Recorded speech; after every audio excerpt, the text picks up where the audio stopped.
हर हर महादेव। आप सभी का स्वागत है हमारे आस्था में विश्वास यूट्यूब चैनल पर। आज हम आपको वैशाख मासिक शिवरात्रि की व्रत कथा सुनाएंगे और इसकी विधि एवं सामग्री बताएंगे। इस व्रत की पूजा सामग्री में शिव परिवार की प्रतिमा अर्थात भगवान शिव, माता पार्वती और अन्य शिव परिवार के सदस्यों की प्रतिमा या फिर मूर्ति। पंचामृत बनाने के लिए दूध, दही, घी, शहद और पानी का मिश्रण तैयार करें। सफेद चंदन शिव जी को तिलक लगाने के लिए, सिंदूर माँ पार्वती को तिलक लगाने के लिए, गाय का घी दीपक जलाने के लिए, खीर भगवान शिव को भोग लगाने के लिए, सफेद फूल भगवान शिव को अर्पित करने के लिए, बेलपत्र पूजा में अवश्य शामिल करें। शिव चालीसा शिव जी की स्तुति करने के लिए, आरती पूजा के अंत में करने के लिए, धूप और दीप पूजा के वातावरण को पवित्र करने के लिए, गंगा जल शिवलिंग का अभिषेक करने के लिए। इस व्रत के विधि अनुसार आप सुबह जल्दी उठकर स्नान करें, भगवान शिव का ध्यान करें और व्रत का संकल्प लें। पूजा के लिए एक वेदी बनाएं, उस पर शिव परिवार की प्रतिमा स्थापित करें, पंचामृत से अभिषेक करें और सफेद चंदन का तिलक लगाएं, गाय के घी का दीपक जलाएं, भगवान शिव और माता पार्वती को खीर का भोग लगाएं और सफेद फूलों की माला अर्पित करें। बेलपत्र, शिव चालीसा और आरती का भी प्रयोग करें। तो चलिए अब शुरू करते हैं वैशाख मासिक शिवरात्रि की व्रत कथा।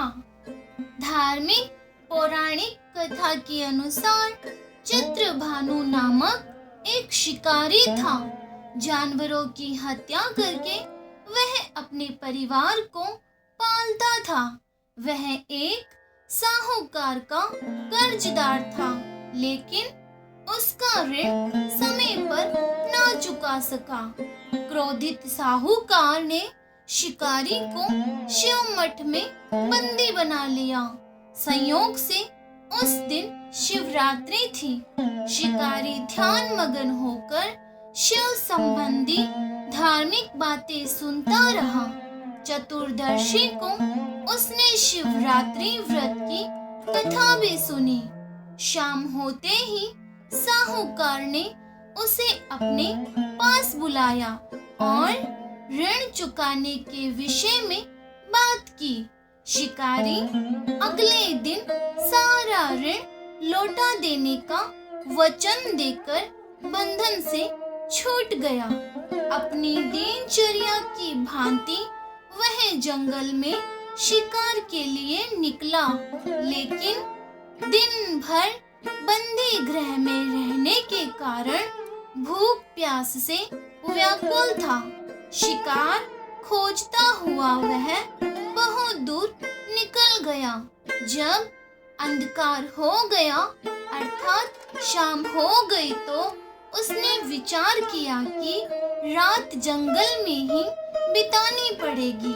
वह वन एक तालाब के किनारे एक बेल के पेड़ पर चढ़कर रात बिताने का इंतजार करने लगा। बिलव वृक्ष के नीचे शिवलिंग था, अर्थात बिलव पत्रों के वृक्ष के नीचे जो शिवलिंग था वह बिलव पत्रों से ढका हुआ था। शिकारी को उसका पता न चला। पड़ाव बनाते समय उसने जो टहनियां तोड़ी वह संयोग से शिवलिंग पर गिरती चली गई। इस प्रकार दिन भर भूखे प्यासे शिकारी का व्रत भी हो गया और शिवलिंग पर बिल्व पत्र भी चढ़ गए। एक पहर रात्रि बीत जाने पर एक गर्भिणी हिरणी तालाब पर पानी पीने पहुंची। शिकारी ने धनुष पर तीर चढ़ाकर जो ही प्रत्यंचा खींची, हिरणी बोली, मैं गर्भिणी हूँ, शीघ्र ही प्रसव करूंगी। तुम एक साथ दो जीवों की हत्या करोगे, जो ठीक नहीं है। मैं बच्चे को जन्म देकर शीघ्र ही तुम्हारे समक्ष प्रस्तुत हो जाऊंगी, अर्थात मैं बच्चे को जन्म देकर जल्दी से तुम्हारे पास आ जाऊंगी, तब मार लेना। शिकारी ने प्रत्यंचा ढीली कर दी और हिरणी जंगली झाड़ियों में लुप्त हो गई। प्रत्यंचा चढ़ाने तथा ढीली करने के वक्त कुछ बिल्व पत्र अनायास ही टूटकर शिवलिंग पर गिर गए। इस प्रकार उससे अनजाने में ही प्रथम प्रहर अर्थात अनजाने में उससे पहली बार भगवान शिव की पूजा हुई और पूरी पूजा संपन्न हुई। कुछ ही देर बाद एक और हिरणी उधर से निकली। शिकारी की प्रसन्नता का ठिकाना न रहा।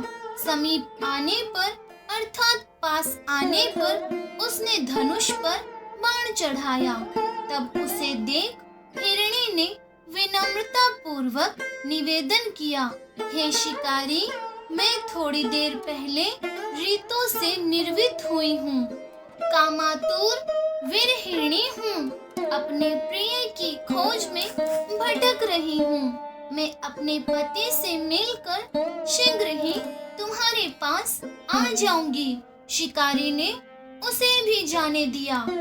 2 बार शिकार को खोकर उसका माथा ठनका। वह चिंता में पड़ गया। रात्रि का आखिरी पहर बीत रहा था।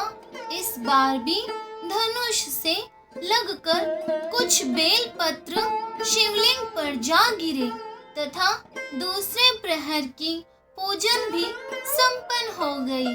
तभी एक अन्य हिरणी अपने बच्चों के साथ उधर से निकली। शिकारी के लिए यह स्वर्णिम अवसर था। उसने धनुष पर तीर चढ़ाने में देर नहीं लगाई।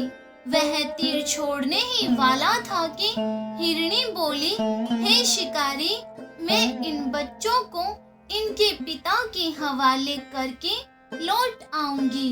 इस समय मुझे मत मारो। तभी शिकारी बोला और हंसा, सामने आए शिकार को छोड़ दूं? मैं ऐसा मूर्ख नहीं हूँ। इससे पहले मैं 2 बार अपना शिकार खो चुका हूँ। मेरे बच्चे भूख प्यास से व्यग्र हो रहे होंगे। उत्तर में अर्थात उसके बाद हिरणी ने फिर से कहा, जैसे तुम्हें अपने बच्चों की ममता सता रही है, ठीक वैसे ही मुझे भी। हे शिकारी, मेरा विश्वास करो, मैं इन्हें इनके पिता के पास छोड़कर तुरंत लौटने की प्रतिज्ञा करती हूँ। हिरणी का दुख भरा स्वर सुनकर शिकारी को उस पर दया आ गई। उसने उस मृगी अर्थात उस हिरणी को भी जाने दिया। शिकार के अभाव में तथा भूख प्यास से व्याकुल शिकारी अनजाने में ही बेल वृक्ष पर बैठा बेल पत्र तोड़ तोड़ कर नीचे फेंकता जा रहा था। वो फटने को हुई तो एक हष्ट पुष्ट मृग अर्थात हिरण उसी रास्ते पर आया। शिकारी ने सोच लिया कि इसका शिकार वह अवश्य ही करेगा।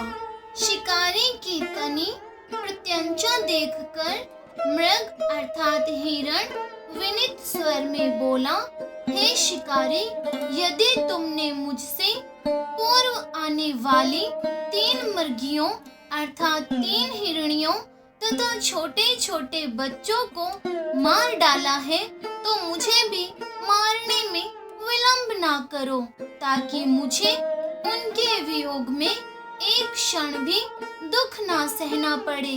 मैं उन हिरणियों का पति हूँ। यदि तुमने उन्हें जीवन दान दिया है, तो मुझे भी कुछ क्षण का जीवन देने की कृपा करो।